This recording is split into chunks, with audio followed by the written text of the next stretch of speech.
Ողջույն, դուք դիտում եք Civilnet Business-ը, տաղավարում հյուրընկալել եմ Հայաստանի Ամերիկյան համալսարանի բիզնեսի եւ տնտեսագիտության քոլեջի դեկան, նախկին փոխվարչապետ Վաչե Գաբրիելյանին։ Բարև ձեզ։ Բարև ձեզ։ Շնորհակալ եմ հրավեր ընդունելու համար։ Պարոն Գաբրիելյան, Ռուսաստանի պատժամիջոցներ, ասենք, չգիտեմ, առևտրային սահմանափակումներ, ասենք, որ կիրառում է Հայաստանի նկատմամբ եւ դրանք կարծես թե չեն նվազում, այլ ավելանում են եւ չի օգնում անգամ քաղաքական մակարդակի խոսակցությունները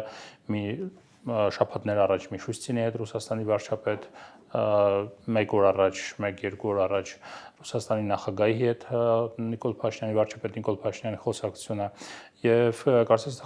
կողմերը, երբ որ դիտարկում ենք, առաջ են տանում ուղղակի իրենց դիրքորոշումները։ Մեկը ասում է, որ ապօրինի են այս պատժամիջոցները, Եվրասիական տնտեսական միության այսպես կանոններին հակասում են, իսկ մյուս կողմը տվյալ դեպքում Մոսկվան հայտարարում է, որ Հայաստանը պետք է վերջնական ընտրություն կատարի ԵԱՏՄ-ի եւ ԵՄ-ի միջև եւ անցկացնի հարաքվե։ Հիմա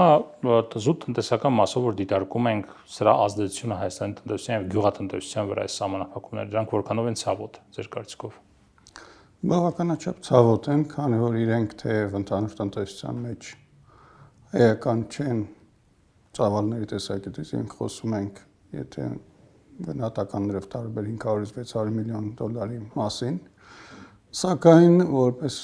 կոնցենտրացիա հատկապես Արարատյան դաշտի վրա, մասնավորապես Արմավիրի եւ Արարատի մարզերում,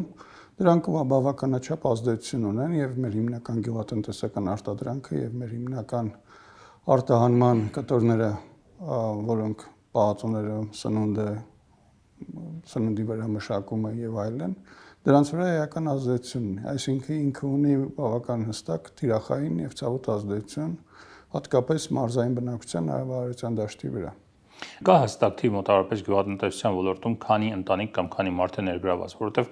տարբեր թվեր են հնչում, ասում են, չգիտեմ, 300,000 ընտանիքից մինչև 800,000 մարդ, ինչ-որ տենց տարբեր թվեր են հնչում, կա հստակ թիվ։ Գիտեք, վիճակագրությունը այդ առումով մի քիչ տարբեր է, հստակ գնահատականներ չկան մի պատճառով, որովհետև մենք ժամանակին դեռ խորհրդային միության տարիներին բոլոր գյուղաբնակներին համարում էին գյուղատնտեսությամբ զբաղվող, սակայն գյուղաբնակը գյուղատնտեսությամբ զբաղվող չի եւ այդ հատկապես ուրեմն քանի հոգի է հենց գյուղատնտեսությամբ զբաղվում, որպես այդպեսին հստակ վիճակագրություն չկա եւ եթե մենք նայում ենք այդ տեսակետից վիճակագրության առումով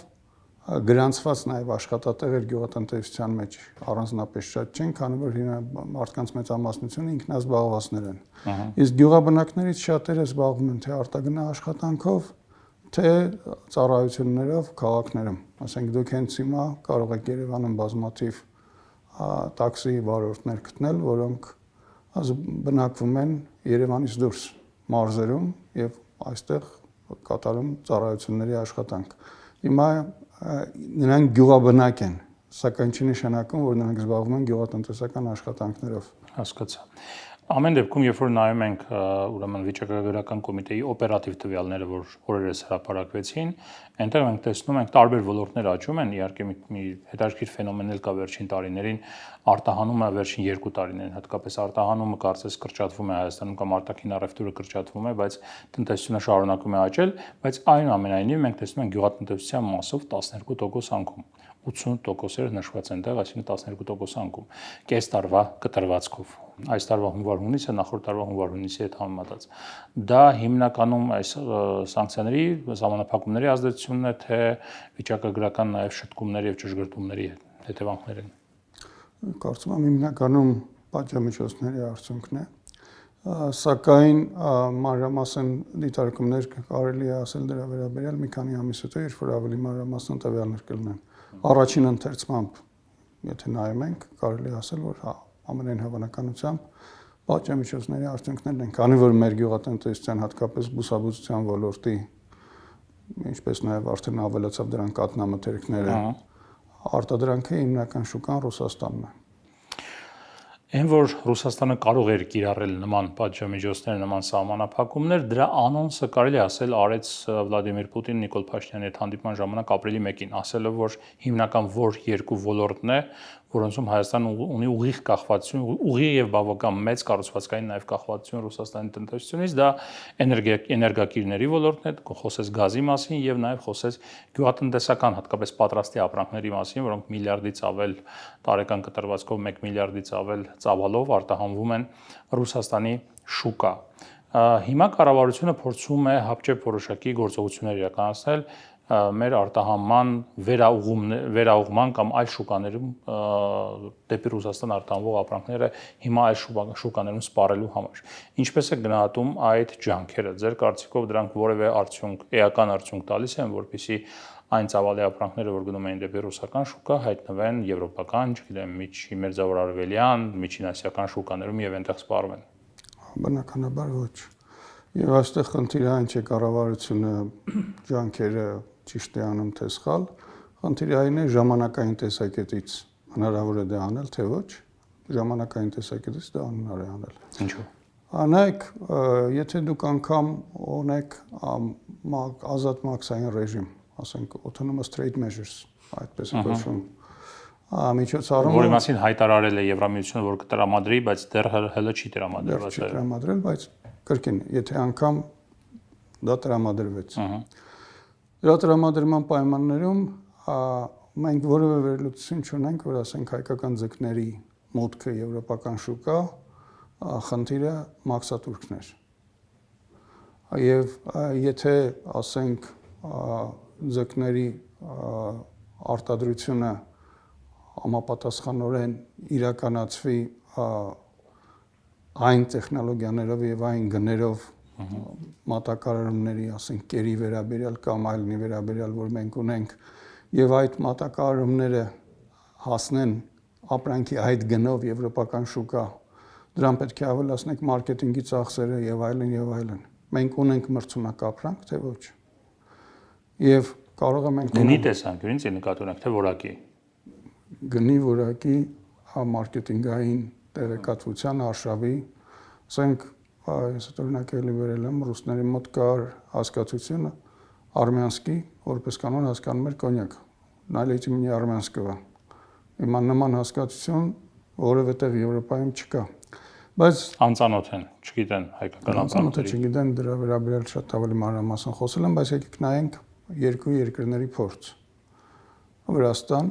եւ Ադրբեջան։ Երկուսի հետ էլ տեղի է ունեցել նմանատիպ խնդիր։ Ռուսական գինիները սկսել են արգելվել 2005-ին,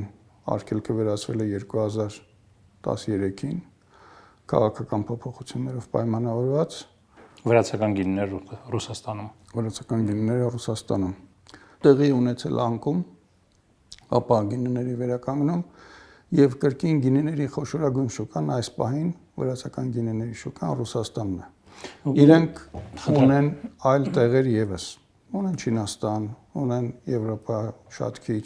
ունեն Ղազախստան եւ այլն, բայց եվրոպական շուկա վրացական գինիները որպես այդպեսին չեն մտել, որովհետեւ վրացական արտահանման շատ ավելի փոքր կտորն է հանդիսանում Եվրոպայում։ Իրականում ռուսական շուկան վրացական գինիներում հիմա ավելի շատ տեղ է զբաղեցնում, քան 2005-ին։ Ռուսական շուկան, եթե չեմ սխալվում, այն ինչ որ ես եմ կարդացել եւ ծանոթ եմ, ժամանակին 80%-ներ կլանում վրացական գինիների, հիմա կլանում է 60-ից 65%-ը։ Ինչպես կարող է հիմա ավելի շատ տեղ լինել, քան 2005-ին տեղ ունենալ։ Ես խոսում եմ վերջի 2 տարվա մասին, ավելացել է։ Դիվերսիֆիկացումը ավելացել է, բայց կենտրոնացումը վերջին 2 տարիներին ավելացել է, որովհետև նաև ռուսական շուկայում պատերազմի հետ կապված ռուս-ուկրաինական դրսից ներմուծումները շատ ավելի փոքրացել են։ Այդ տեսակետից վրացական արտադրանքի ավելի մեծ քանակ գնում է ռուսական շուկա։ Եթե անգամ թվերի տարընթերցումներ կան, ասենք 80%-ի փոխարեն լինի 70%, միևնույնն է, գեր կենտրոնացումը ռուսական շուկայի վերաբերյալ չի վերացել։ Եկեք նայենք նույն տրամաբանությամբ, եթե 80%-ի փոխարեն 70%-ը, դա ըստ էության ռուսական շուկայից հրաժարում չի, չէ՞։ Իհարկե ոչ։ Եթե նայենք ադրբեջանցիների դեպքը, որը 20 թվականին տոմատի վերաբերյալ տեղի ունեցավ, ապա 22 թվականին վերականգնվեց եւ այստեղ հաստատ ավելի շատ տոկոս ադրբեջանական տոմատների գնում է Ռուսաստանի շուկա, քան միջև այդ էր գնում։ Եվ այնտեղ նույնպիսի խնդիրներ կային։ Այստեղ 2-3 խնդիր կա։ Եկեք դրանք բաղդատենք։ Առաջինը Ռուսաստանը ունի ծրագիր սեփական կարողությունների ավելացման։ Եվ ասենք ունեն ծրագրեր հարավային մարզերում մեծ ջերմոցներ ունենալ, որպեսզի վարունգով եւ պոմիդորով, մասնավորապես վարունգով, որը ցածվի համար մատակարարման նյութ է եւ այլ տեսակի սննդամթերքներով սեփական արտադրողականություն ունենալ։ Կա նաև ճնշում տեղացի արտադրողների կողմից, ոչ թե ընդհանրապես Հայաստանը փակել կամ չփակել, այլ Հայաստանից եւ Ղազախստանի եւ Կիրգիզիայի եւ մնացած բոլորի կողմից ներմուծվող այլ ապրանքների, այլ երկրների ապրանքների դեմ առնել։ Եվ այս տեսակետից պարբերաբար բարձրացվում են արժեշղթաների հարցեր, հետագծելիությունը ապրանքների, որտեղից են գալիս, ինչ են անում եւ այլն։ Այսինքն որ ռեէքսպորտ չլինի, տեղական արտադրանք լինի։ Ռեէքսպորտ չլինի, տեղական լինի։ Դրանից բացի արդեն կարող են ավելանալ նաեւ այլ խնդիրներ, պեստիցիդների վերաբերյալ եւ չգիտեմ ինչի վերաբերյալ եւ դա կրկին քաղաքական կոմպոնենտից զատ եմ ասում։ Որովհետեւ կան ռուսական արտադրողներ, որոնք մեծ գումարներ են ներդրել, իրենք ներքին շուկայում ուզում են ունենալ մրցակցություն ավելի պակաս,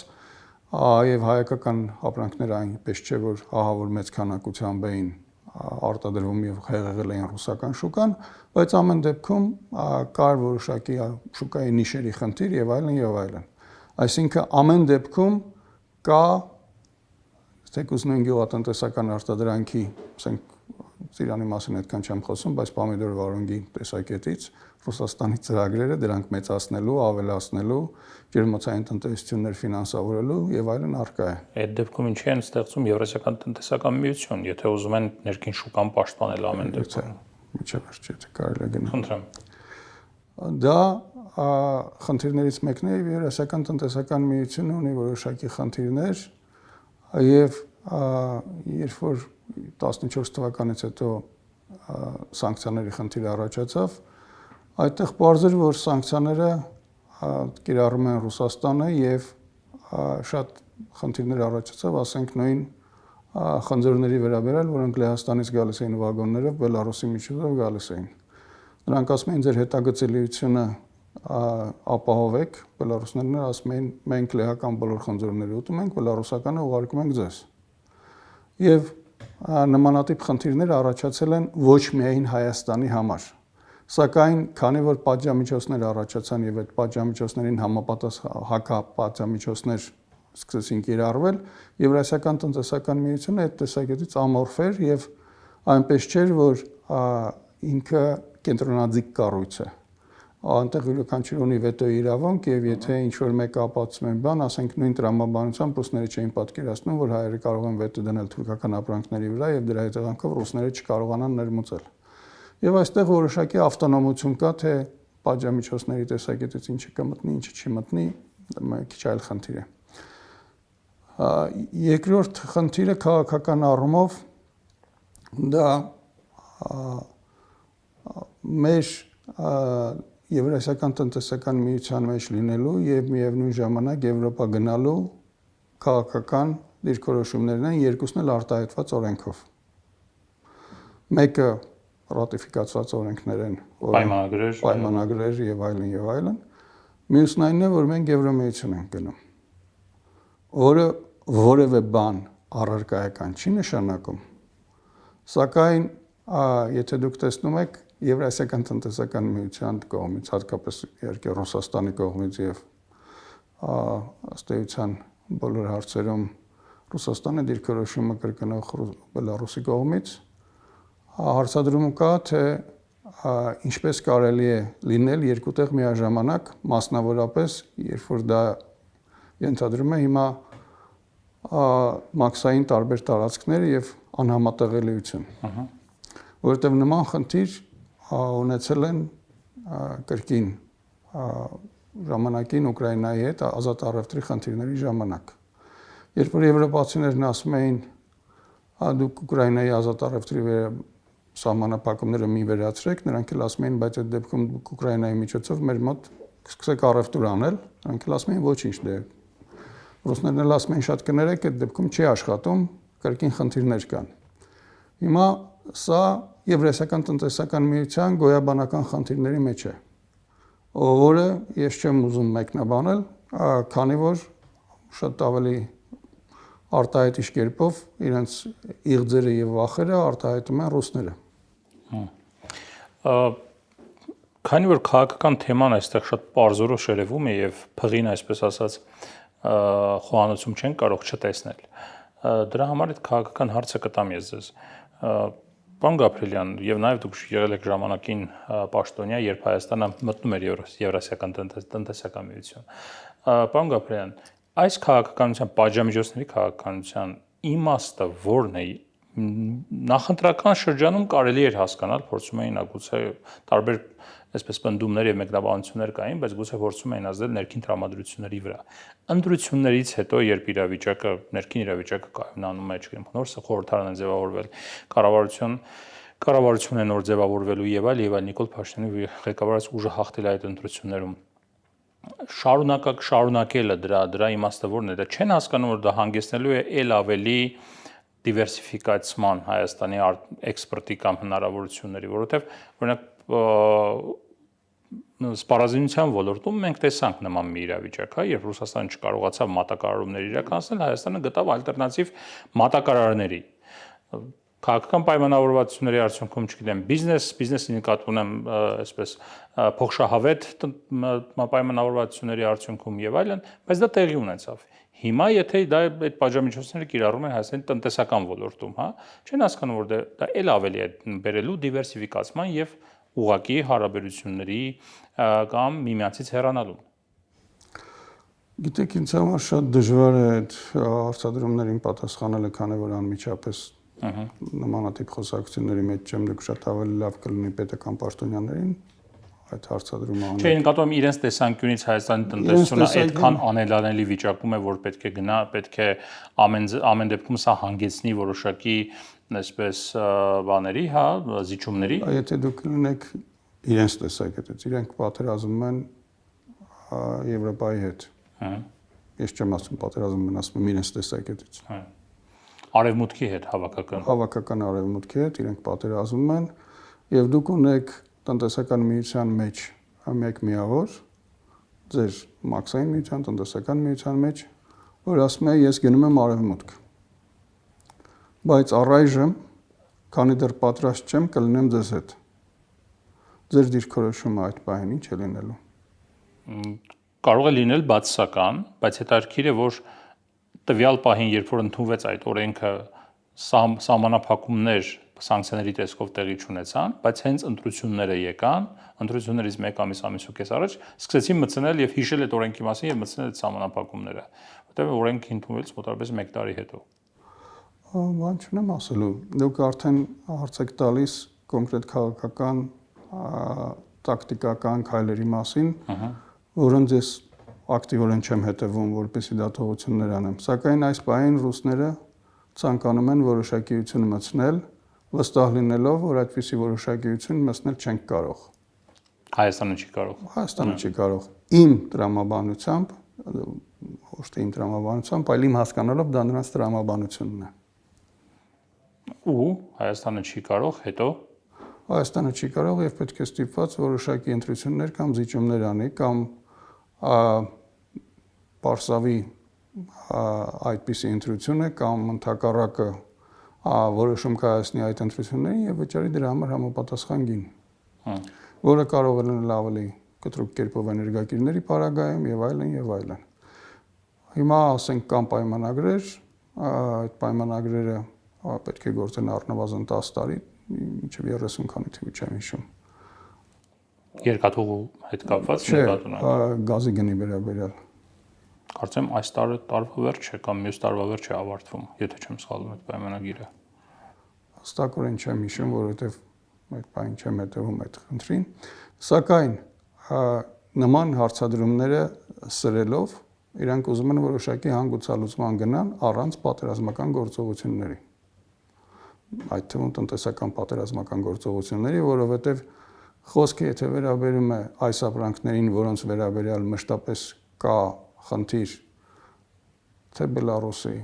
թե Ղազախստանի, թե Կիրգիզիայի, այնտեղ նույն տեսակի խնդիրներ կային ժամանակին,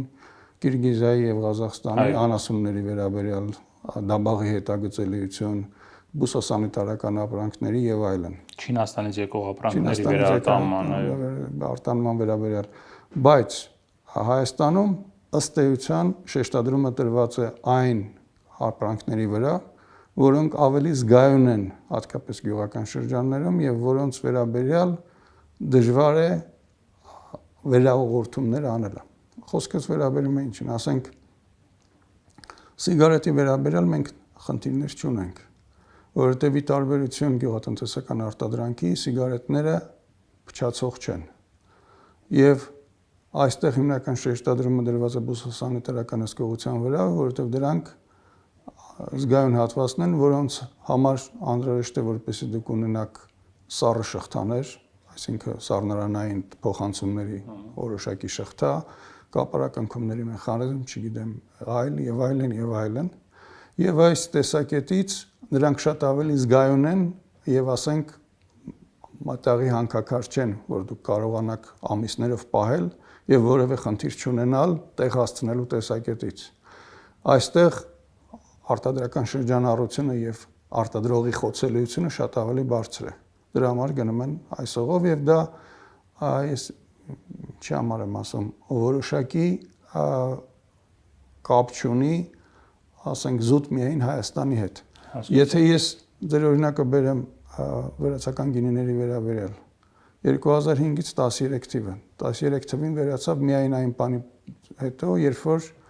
իշխանությունը փոխվեց։ Եվ սկսեց հարաբերությունների որոշակի ռացիոնալացման գործընթաց։ Որոշակի ռացիոնալացման գործընթաց։ Հիմա թե իրենք գնահատում են, որ այդ ռացիոնալացման գործընթացը անհնար է, թե իրենք դեռ հույսեր ունեն, որ կլինի, ինձ համար դժվար է ասել, որովհետև դա պետք է ասեն դիվանագիտական շրջանակների հետ առավել սերտ շփվող անձինք, որոնց ես չեմ պատկանում։ Բայց տնտեսական առումով նման իրավիճակը ինչպես Վրաստանի փորձը ցույց է տալիս կամ ինչպես Ադրբեջանի փորձը ցույց է տալիս, որտեղ քաղաքական խնդիրները այլ բնույթի էին եւ այլ հարթության մեջ են, անգամ Ադրբեջանի պարագայում 20 թվից մինչև վերականգնվեց լոլիկների արտահանումը նույն ծավալներով եւ անգամ մեծացած ծավալներով Ռուսաստան տևեց 2 տարի։ Այդ 2 տարվա ընթացքում խումբ առ խումբ ընկերությունները անցան ռուսական ֆիտոսանիտարական հսկողության սխեմաներով։ Հիմա թե դրանցից որը կընտրեն արդեն քաղաքական հարց է։ Եվ այստեղ դուք տնտեսական պատասխան եք սպասում քաղաքական խնդրի համար։ Մի քիչ հարթությունները տարբեր են։ Գիտեմ, բայց քանի որ ունեք քաղաքական բեքգրաունդ, դրա համար այդ հարցը տվեցի։ Տեսեք, երբ խոսում ենք կառավարության ներկայացուցիչների հետ, տարբեր պաշտոնյաների հետ, իրենք ասում են, որ կառավարությունը փորձում է տարբեր շուկաներ բացել, բայց շատ հաճախ բիզնեսն էլ սովորել է ինչ-որ կոնկրետ ուղղության վրա աշխատելու եւ դժվար է եւ դժկամորեն է գնում այլ շուկաներում աշխատելու։ Մենք ունենք մեր կողքը բավական մեծ շուկաներ, դա օրինակ չգիտեմ, նույն Իրաքի շուկան, որը շատ մեծ քանակությամբ գյուղատնտեսական ապրանքներ ներկրում է, ծոցի երկրները պարբերաբար խոսվում է դրա մասին, հա։ Ինչն է խանգարում դիվերսիֆիկացնել եւ այնտեղ եւս ներկայություն ունենալ, եւ չգիտեմ, նույն Ռուսաստան չգնացող ապրանքը վերաուղղել եւ ուղարկել այնտեղ, թե տարբեր շուկաներ են, տարբեր տրամաբանություններ են։ Չէ, նախ տարբեր շուկաներ են եւ տարբեր տրամաբանություններ են, բայց այդ ամեն ինչը հետեւյալին է գալիս։ Ես դրա մասին մանրամասն խոսել եմ այլտեղ, ընկերությունները չունեն ծավալներ, որպեսզի սեփական արտադրանքի ծավալներով կարողանան արժեշղթաներ կառուցել։ Դրա համար պետք է կոլեկտիվ ջանք։ Հայաստանի Հանրապետությունում արտադրողների մոտ կոլեկտիվ ջանքը մշտապես խնդիր է, ասենք ունենալ որակի նույն ստանդարտը, ունենալ ունիֆիկացված ապրանքանիշ, ունենալ ազգային բրենդ եւ այլն եւ այլն։ Այսինքն տարբեր արտադրողներ նույն որակի ապրանք արտադրեն, նույն բրենդի տակ արտահանեն։ Նույն բրենդի տակ արտահանեն կամ եթե նույն բրենդի տակ չեն արտահանում, կա, այսպես ասած, հավաքական բրենդ, այդ հավաքական բրենդի տակ իրանք կարող են արտադրողին նշել եւ այլն, այստեղ տարբեր տեսակի խնդիրներ կան։ Բայց ամենակարևորը, դուք չեք կարող դա ոչ թե ընդհանրապես անել, դուք չեք կարող դա անել անմիջապես։ Եթե միջև հիմա տնտեսությունը, ասենք, կառավարությունն ասում է շուկա բացում եմ, նայեք, եթե կառավարությունը շուկաները բացել է կամ չի բացել, խոսքը գնում է բանի վերաբերյալ, առևտուրը տեղի ունենում ֆիզիկայի նմանությամբ, ձգողականության օրենքներով։ Ավելի մեծ մարմինը ձգում է դեպի իրեն, ավելի մեծ շուկան ձգում է դեպի իրեն։ Եվրոպական միությունում մոտավորապես երևի 50-ից 60%-ով ապրանքների գները այդ ավելի թանկ են, քան Ռուսաստանում։ Սակայն չի նշանակում, որ մենք եթե ապրանքները կարողանանք Ռուսաստան հասցնել որակի ստանդարտները պահելով սառը փոխանցման արժի շղթաներ անելով, խոսքս վերաբերում է փչացող ապրանքների մասին։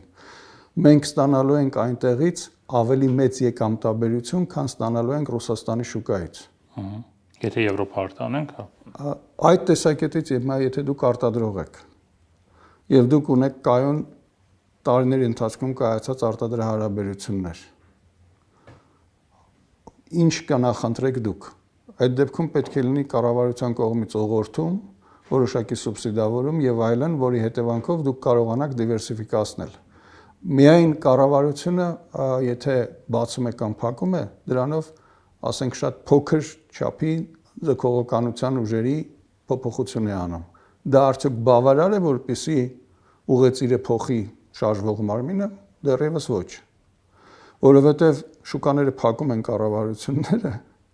բայց բացում են ընկերությունները։ Հասկացա։ Եվ վերջին հարցը, Հայաստանը թեպետ շարունակում է ունենալ եւ գտնվել բարձր տնտեսական աճի տրայեկտորիայում, այս պահին ուղեծրում, բայց այնուամենայնիվ տարբեր արդեն այսպես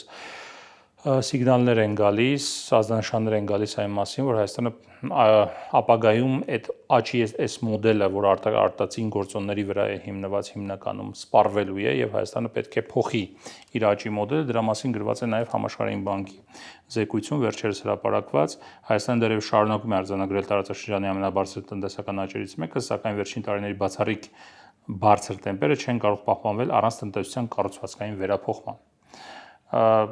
Մեզ մոտ հասունացել է այն պահը կամ մենք որպես տնտեսություն, որպես պետություն իսկապես տարբեր ժամանակներ խոսում ենք կառուցվածքային վերափոխման մասին տնտեսության, բայց չգիտես ինչի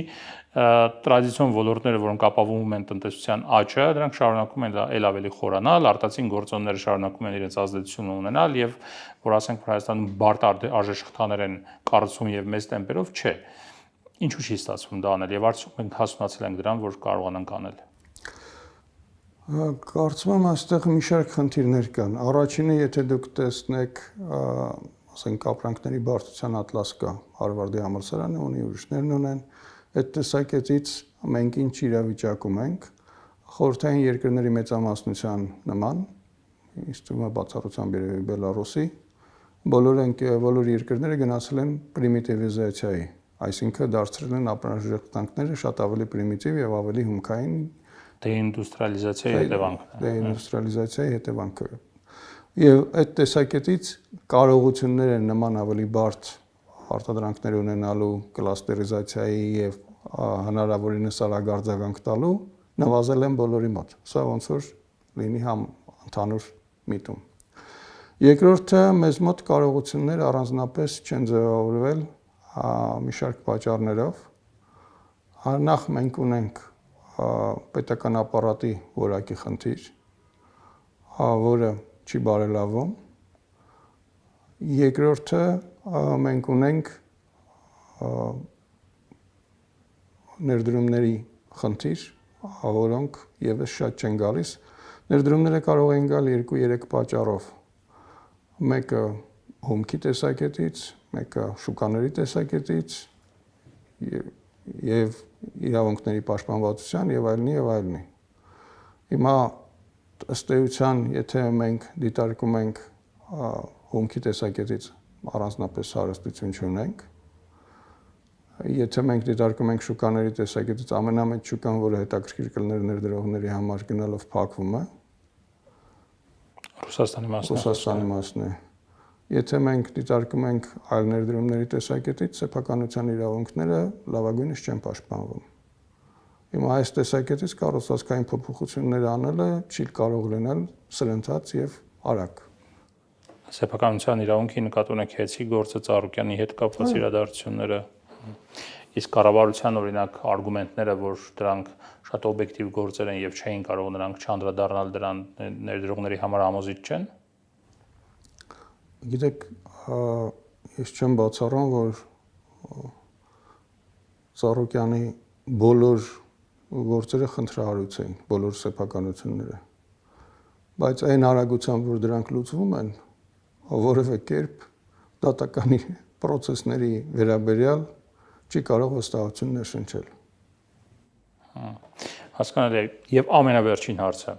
TRIP-ի շուրջ զարգացումներ արդեն TRIP Plus ֆոնդ է ստեղծվել, որը վերանվանվել է վերջերս